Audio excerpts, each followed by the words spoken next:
Smooth Productions. And but it seems like all of this is, the more you speak about Kosovo, how the deployments were put together, it sounds eerily similar to the Syrian situation because of, not even only because of, it looks like Hillary Clinton's going to be our next president, Bill Clinton was president at the time, but even the situations on the ground and what exactly would be, as you said, a mission victory. And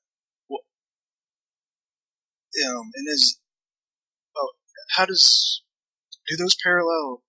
Do those parallels specifically? Do you connect it back to the Clintons? Do you connect that to the way our government sees the military now, or what? Why do you think these are so similar? Neoliberal economics, the military-industrial complex. War is extremely profitable to some powerful people, and they don't care. I mean, we're talking about, in my opinion, the elites in this country, the people at the top of the economy. I don't even think they feel that poor white Americans are fully human and equal to them, much less a person of color, and much less a brown Muslim on the other side of the world. They don't care. It's not going to affect, the only way it affects them is they're going to make more money.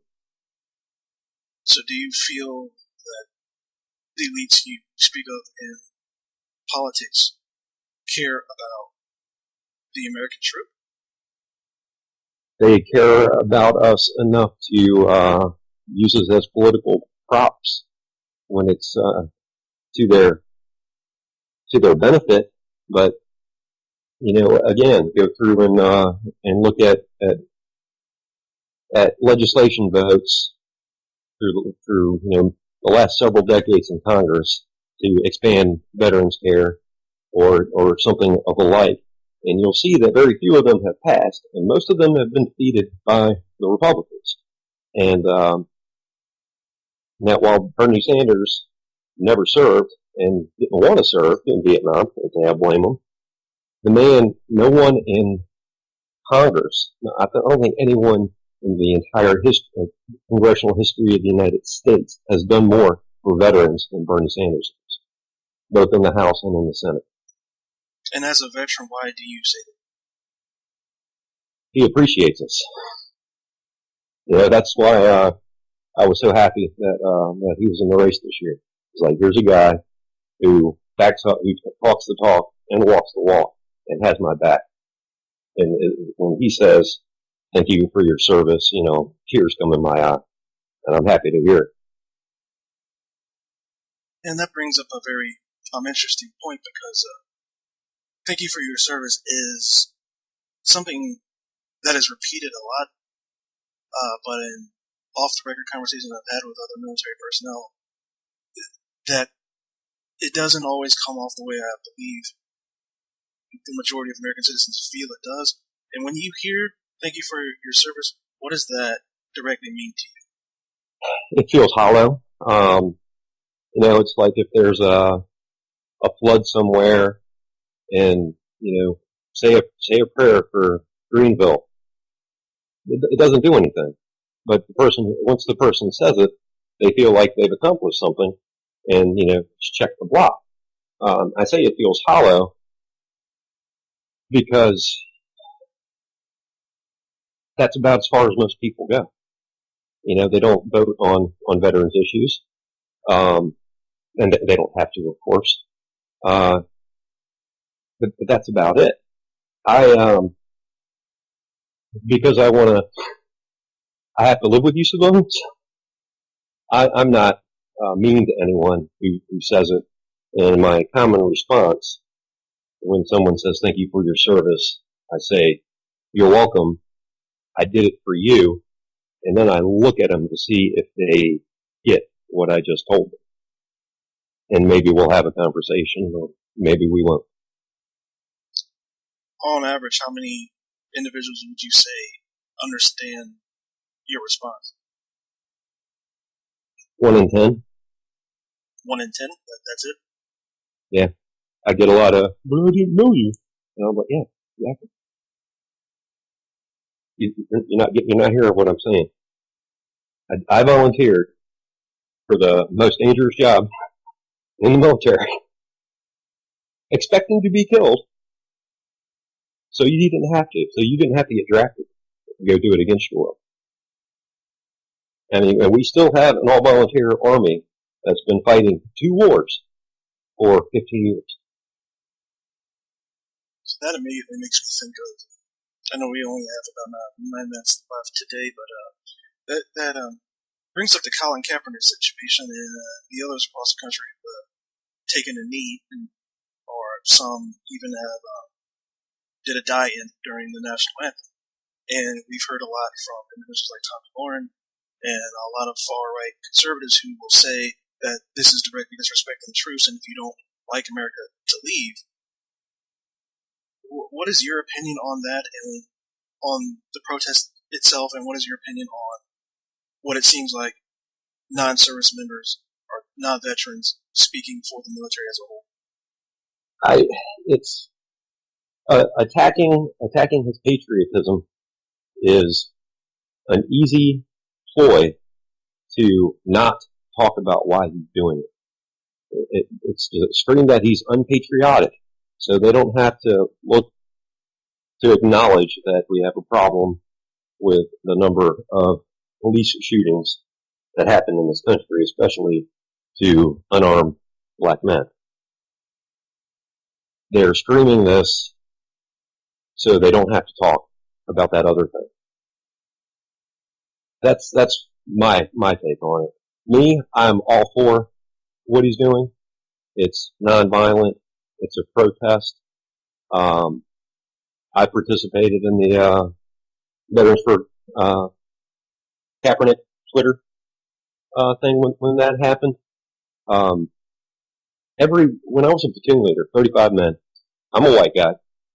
All of my sergeants, so all of the leaders in my platoon were African American or Latino, and of the rest of the enlisted men, they're probably 70% white. And when we were in uniform, we were all green. You know, we didn't have any problems.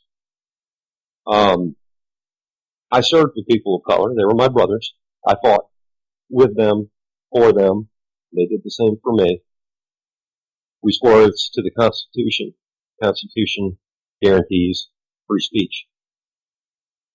Attacking him for using his constitutional right by calling him unpatriotic does not make any sense whatsoever. I served so that he can do that. And I don't want to live in a country where we're forcing people to stand for the anthem, to say the Pledge of Allegiance, etc., etc. That's not a country I want to live in. And as a member, active duty members do have to stand for the anthem. But we signed up for that. Yeah, correct. And do you feel that is where some of the conflation comes into play, or do you feel it's just purposeful? We don't want to talk about restructuring how the police are trained, or how do you feel? Why do you feel it went in that direction? I think just because it's easy, you know. And people who weren't in the military don't understand what our drilling ceremonies and our regulations require of us. You know, remember, the military is purely socialism. You volunteer, they give your life, they give you clothes to wear, they give you a place to live, they give you food to eat, they pay you, they give you medical coverage, dental coverage, they have a retirement plan, they give you money to go to school, but you, in exchange for that, they get to use my life for whatever they tell me to go and do, no matter what, and standing and saluting. Okay, I got a better one. On post, play reveille in the morning, flag goes up, play retreat at night, flag comes down. If you're in uniform on post and you hear that bugle, if you're in your car, you get out of the car, You stand at attention, you salute. If you're outside, you stand at attention. So if you hear the music, you face the flagpole. How many people that I have seen would hear the first couple of notes and run for a doorway? It's amazing how often that happens. Now, some of these people are probably the same ones screaming that Kaepernick's a traitor for taking the knee. That is that's a very telling story. Does as an officer, you actually would have the power to stop those individuals, correct? Correct. Did you ever exercise that power? Oh, yes. Oh, yes. Can you tell us a story about that? Well, I would have to wait until the music was over and then go try to find them. Sometimes I would identify who the culprits were, but most of the times it was me and my scary command voice, kicking doors in the barracks and using profanity about who ducked the flag, who ducked from rendering honors to the flag, in my most colorful, full extent of my vocabulary. I think that's very interesting because you drew the distinctions. Like, you signed up for this, a civilian did not, and there is no legislation. Actually, there's been a Supreme Court case that says Americans do not ever have to stand up and salute anything. Yeah. Honestly, being caught outside for a retreat normally was a pain in the ass. Maybe you're standing having a conversation. Conversation ends. You just stand there silently next to each other until the music stops. And we're almost out of time today. We have about 3 more minutes. And actually, my best friend was serving at Fort Gordon in Georgia, and actually, this happened. Actually, this happened to both because he went to his I just forgot the name, but his training after basic, he was at South Carolina. Then he went to Georgia, and I actually remember certain situations where you would hear that, and then you would see every single person that was in uniform salute. It was very, very, very interesting. You, as a civilian, you never see that. I mean, yeah. And one of my biggest qualms about civilians attacking Kaepernick is that I've been in rooms with people who are on the right. I'm not going to say they're all the way conservative, but they would be, you would hear the anthem at a football game and everyone still sits. You would be in a restaurant, you hear the anthem, everyone still sits. But Colin Kaepernick decides to take a knee, and he's suddenly unpatriotic